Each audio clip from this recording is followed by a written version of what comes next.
देखिए थायराइड ग्रंथि के बारे में याद रखिए, ये जो देख रहे हैं ना ये वाला, यही क्या है, थायराइड ग्रंथि है। इसकी आकार की बात करेंगे, ये जो देख रहे हैं गला है, क्या है ये, गला है। और इसके आकार कैसा है, ये एच आकार का, एच ऐसे लिखते हैं ना, तो ये एच आकार की है। या देख रहे हैं बटरफ्लाई, यानी इसकी आकार की बात करेंगे, जो थायराइड ग्रंथि होती है वह कैसा है, एक बटर की फ्लाई के जैसा है, या एच आकार के ये पाया जाता है। याद रखिएगा इसका आकार कैसा होता है, तो एच आकार का और बटर फ्लाई जैसा होता है। देखिए यहाँ पर क्या लिखा है, यह गाला में लैरिंग्स के निकट पाया जाता है। ये जो गाला देख रहे हैं यहाँ पे लैरिंग्स के निकट ये क्या होता है, पाया जाता है। सबसे बड़ी अंतःस्रावी ग्रंथि कौन सी है, तो थायराइड ग्रंथि है। सबसे बड़ी अंतःस्रावी ग्रंथि किसे कहेंगे, थायराइड ग्रंथि कहेंगे। और इसका आकार कैसा है, अभी मैंने बताया एच आकार की है, और इसे क्या कहते हैं, बटरफ्लाई जैसा भी पाया जाता है। ठीक है, बात करते हैं इसका अन्य नाम क्या है, अवटु ग्रंथि भी कहते हैं। थायराइड ग्रंथि को अवटु ग्रंथि भी कहा जाता है। आगे बढ़ते हैं, अब बात करते हैं जो थायराइड ग्रंथि है, थायराइड ग्रंथि से कौन कौन से हार्मोन निकलते हैं, तो याद रखिएगा थायरॉक्सिन हार्मोन निकलता है। थायराइड ग्रंथि से कौन सा हार्मोन, थायरॉक्सिन हार्मोन। थायराइड ग्रंथि से कौन सा हार्मोन, थायरॉक्सिन हार्मोन निकलता है। यहां से एग्जाम में पूछेगा, देखिएगा याद रखिएगा, जो आयोडीन की कमी से क्या क्या रोग होता है, घेंघा, ग्वाइटर, इसी का अन्य नाम है।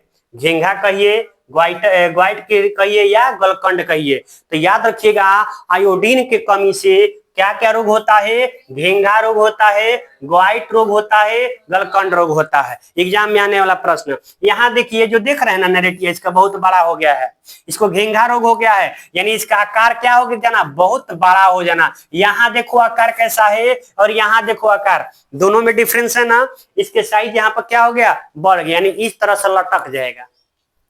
समझ गए, तो समझिए जिसका भी इस तरह से है उसको क्या हुआ है, घेंघा रोग हुआ है। समझ गए। आगे बात करते हैं आयोडीन युक्त नमक में क्या होता है, हमें आयोडीन युक्त नमक खाना चाहिए, नहीं तो घेंघा रोग हो जाएगा। आयोडीन युक्त जो नमक होते हैं उसमें क्या क्या होता है, साधारण नमक और पोटेशियम आयोडाइड होता है। क्या होता है, पोटेशियम आयोडाइड मिलकर के आयोडीन युक्त नमक बनाया जाता है। आगे बात करते हैं, ये जो थायराइड ग्रंथि है ना, ये मेटाबॉलिक क्रिया का भी क्या करता है, नियंत्रित करता है। या जो थायराइड ग्रंथि है मेटाबॉलिक क्रिया का क्या करता है, नियंत्रण करने का काम करता है। अब बात करते हैं, थायराइड हो गया, अब बात करते हैं किसकी, पैराथायराइड ग्रंथि की। थायराइड के जस्ट पीछे पाया जाता है पैराथायराइड, थायराइड के पीछे पैराथायराइड पाया जाता है। इसे क्या कहते हैं, पैरा अवटु ग्रंथि भी कहा जाता है। यहाँ पे देख रहा है ना, इसे क्या कहेंगे, पैरा अवटु ग्रंथि भी कहा जाता है। आगे बात करते हैं, जो थायराइड ग्रंथि है, अरे पैराथायराइड ग्रंथि है, उससे दो प्रकार के हार्मोन निकलते हैं। कितने प्रकार हार्मोन निकलते हैं, दो प्रकार के हार्मोन निकलते हैं। एक हार्मोन है पैराथायराइड हार्मोन, दूसरा है कैल्सिटोनिन हार्मोन। पहला क्या है, पैराथायराइड हार्मोन, दूसरा क्या है, कैल्सिटोनिन हार्मोन। देखिए जो पैराथायराइड हार्मोन है यह बीपी की मात्रा को क्या करता है, नियंत्रण करता है, और साथ ही साथ जब रक्त में कैल्शियम की कमी होगा तो इसका स्रावित होता है। समझ गए, कैल्शियम की मात्रा की कमी होगा तब ये पैराथायराइड हार्मोन क्या होगा, स्रावित होता है। बात करते हैं कैल्सिटोनिन हार्मोन की, जब ब्लड में कैल्शियम की अधिकता को क्या करता है, नियंत्रित करते हैं, यानी ब्लड में ना अधिक हो, यहां दिख रहा है कमी होगा तो स्रावित करेगा, अधिक न स्रावित हो कौन नियंत्रित करेगा, कैल्सिटोनिन हार्मोन करेगा। समझ गए। और बीपी की मात्रा को कौन नियंत्रित करेगा, पैराथायराइड हार्मोन ही करता है। आगे बात करते हैं थाइमस ग्रंथि की बात करते हैं। किसकी बात करते हैं, थाइमस ग्रंथि की बात करें। ये जो देख रहे हैं चेस्ट है ना, चेस्ट है, तो याद रखिएगा जो थाइमस ग्रंथि है यह कहां पाया जाता है, चेस्ट यानी सीना में पाया जाता है। याद रखिएगा यह थाइमस ग्रंथि कहां पाया जाता है, चेस्ट या सीना में पाया जाता है, छेना में नहीं, चेस्ट या सीना में पाया जाता है। जवान बनाने वाला ये क्या है, ग्रंथि है। और उम्र बढ़ने के बाद जो है ये क्या होता है, समाप्त होता है। यानी जब बुढ़ापा आ जाएगी तो ये आपका नहीं रहेगा, लेकिन जवान आपको यही बनाएगा। ठीक है, तो याद रखिएगा, बुढ़ापा में खत्म हो जाता है, उम्र बढ़ने पर समाप्त हो जाता है। बुढ़ापा में कतई रहबे नहीं करेगा, जवानी बना देगा।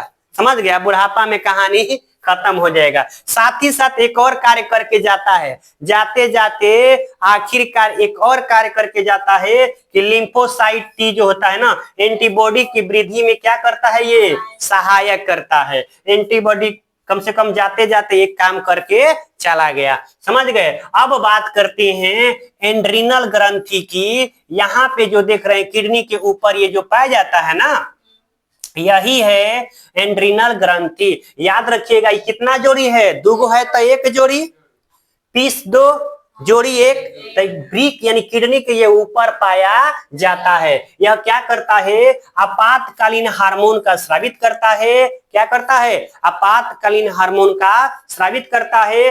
3F hormone, fight fair flight. Fight fair flight होती है। लड़ो एवं उठो हार्मोन कौन स्रावित करता है, एंड्रिनल ग्रंथि। याद रखिएगा, लड़ो एवं उड़ो, लड़ो एवं उड़ो हार्मोन कौन स्रावित करेगा, एंड्रिनल ग्रंथि करता है। यहां तक किसी कोई दिक्कत नहीं ना। अब बात करते हैं जो एंड्रिनल ग्रंथि होते हैं उसके दो भाग होते हैं। कितने भाग होते हैं, ऐसे 3 भाग है लेकिन आपको 2 ही भाग पढ़ना है। ठीक है, एक बाहरी भाग को कार्टेक्स कहते हैं और आंतरिक भाग को क्या कहते हैं, मेडुला। याद रखिएगा, एंड्रिनल ग्रंथि के बाहरी भाग को क्या कहेंगे, कार्टेक्स, अंदर वाले भाग को medulla. Cortex medulla, cortex medulla. यहां तक क्लियर हो गया। अब बात करते हैं अग्नाशय ग्रंथि। देख रहे हैं ना ये वाला, ये जो अग्नाशय ग्रंथि है एकमात्र मिश्रित ग्रंथि है। इसमें कितनी कोशिका पाई जाती है, 4 कोशिका पाई जाती है। याद रखिएगा, अग्नाशय ग्रंथि में कितनी कोशिका पाई जाती है, 4 कोशिका पाई जाती है। ये अंतःस्रावी भी काम करता है और बाह्यस्रावी भी, यानी अंदर वाला भी काम करेगा और बाहर वाला भी काम करेगा। इसीलिए इसको कहते हैं मिश्रित ग्रंथि कहा जाता है। साथ ही साथ इसका अन्य नाम क्या है, जो अग्नाशयी कोशिका को क्या कहते हैं, लैंगरहैंस की दीपिका भी कहा जाता है। याद रखिएगा, अग्नाशयी कोशिका को लैंगरहैंस की दीपिका भी कहा जाता है। अब बात करते हैं, जब इंसुलिन की कमी हो जाएगा तो क्या कौन सा रोग होगा, शुगर हो जाएगा, मधुमेह हो जाएगा, डायबिटीज हो जाएगा। आपके शरीर में इंसुलिन की कमी के कारण कौन सा रोग होता है, शुगर, मधुमेह और डायबिटीज। आखिरकार जो है इंसुलिन को कौन स्रावित करता है, कहां से निकलता है, अग्नाशय से ये निकलता है। यहां तक किसी को कोई दिक्कत है नहीं ना, आगे बढ़े, खत्म। चलिए।